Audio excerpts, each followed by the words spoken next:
The balance of power in Congress becoming clearer overnight. The Senate race in Nevada now projected to go to incumbent Democrat Cortez Masto over her opponent, Republican Adam Laxalt, who was endorsed by former President Trump. That result means Democrats are projected to hold 50 Senate seats next year, with Vice President Harris available to break ties. It means Democrats would once again control the Senate, regardless of the outcome of the Georgia runoff between Democrat Raphael Warnock and Republican Herschel Walker. But control of the other chamber of Congress is still uncertain. Republicans leading in many outstanding House races. ABC's Mary Alice Parks joins us live from Capitol Hill as final vote numbers are still being tallied. Good morning, Mary Alice. Janae, good morning. Democrats sealed the deal in the Senate with this win in Nevada last night, a major moment in these midterm elections that have just been so surprising, where Democrats across the board have exceeded expectations. This morning, Democrats coming up aces in Nevada, now projected to win the Senate seat there, and with it, control of the Senate. Tonight, with the victories in Arizona and Nevada, Democrats will remain the majority party in the Senate, and I will remain majority leader. This is a great night. It's a great night for Democrats, it's a great night for our candidates who won, and it's a great night for America. President Biden overseas celebrating the win. I'm incredibly pleased by the turnout, and I think it's a reflection of the quality of our candidates.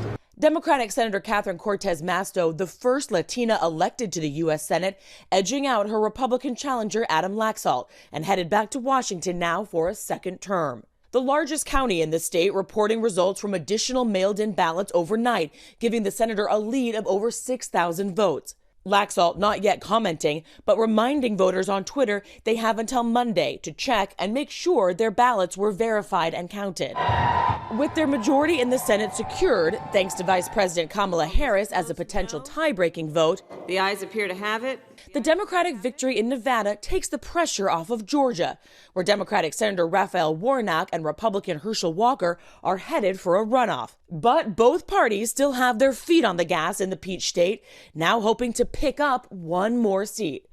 Turn up the vote. Republican Senator Rick Scott campaigning with Walker tomorrow, and Governor Brian Kemp, who just won his own re-election, doubling down to try to get Walker over the finish line.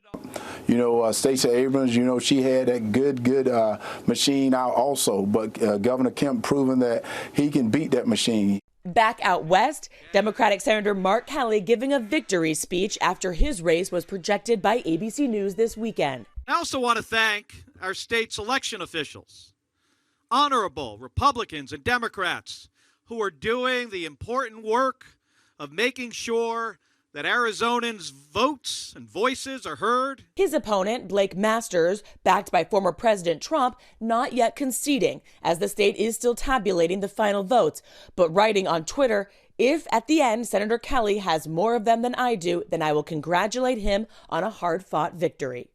Now, in Nevada, there is no automatic recount, but Janae, either candidate can still request one. And we knew that would be a tough race, Mary Alice. But where do things now stand in the House? Yeah, there are still 18 House races without any projected results yet. Republicans lead in 9, and they only need 7 to win control of the House. But either way, it will be a very slim majority. Eva? Parks for us there. Thank you, Mary Alice. Let's bring in ABC's Jonathan Karl, whose book Betrayal, the final act of the Trump show, comes out in paperback this week. There's so much to talk about this morning. Okay, Trump has been teasing this big news. What are you hearing about this announcement, and what are his aides and his family members saying to him? His aides are saying on the record that he's announcing he's running for president in 2024. So, you know, again, with Trump, you always believe it when you see it actually happen. But they are saying absolutely this is a presidential campaign announcement in Mar-a-Lago. They'll make big news on Tuesday.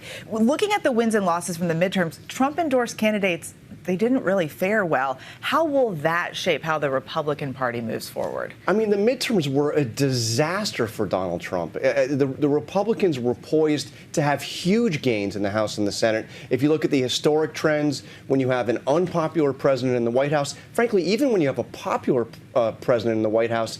The out party does very well in the midterms. Add in the economic anxiety. Republicans had been believing that they were going to pick up several seats in the Senate, certainly win control of the Senate. They believe they were looking at a pretty big majority in the House. None of that is going to happen. They may have a very slim majority. So look, a lot of Republicans are saying publicly that they think it's time to move on past Donald Trump. But as you said, Donald Trump is about to announce he's running for president. Make big news this week. Congress, you mentioned, is back this week. You talked about the House there. It seems the Republicans will likely take the House, so that begs the question, does McCarthy have the support to become the next speaker, or is there someone else that's going to be involved? This is fascinating because McCarthy is looking, if assuming the Republicans win control, which they probably will, he's looking at a majority potentially as small as a 3-vote majority, 3 to 5 votes at the outside. That means that any group of 5 or more can prevent him from becoming Speaker of the House. Because remember, to be Speaker, you need 218 votes. 218 votes, and you already have a handful of Republicans saying they will absolutely not vote for Kevin McCarthy. There's nobody really that has stepped up to challenge him who could get 218, but this will be an all-out battle, and his hopes of becoming Speaker are truly in jeopardy. It's going to be some drama next week. Thank you, it sure is. Jonathan Carlton. And tune in later this morning to George Stephanopoulos. He will go one-on-one with House Speaker Nancy Pelosi about Democrats' midterm performance and the fallout from the midterm elections. Plus, George has an exclusive interview with New Hampshire Governor Chris Sununu on the heels of his successful re-election campaign about the direction of the GOP after the unexpected midterm results.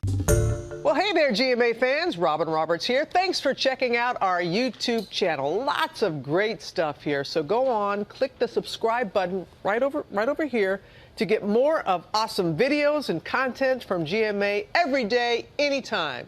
We thank you for watching, and we'll see you in the morning on GMA.